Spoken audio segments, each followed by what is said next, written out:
Salam sahabat traveling.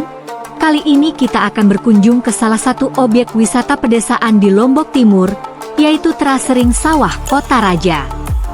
Kota Raja merupakan salah satu desa yang ada di Kecamatan Sikur, Kabupaten Lombok Timur. Berikut beberapa rekaman video aerial dari Teras Sawah, Kota Raja.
Sampai jumpa di perjalanan jelajah Lombok berikutnya.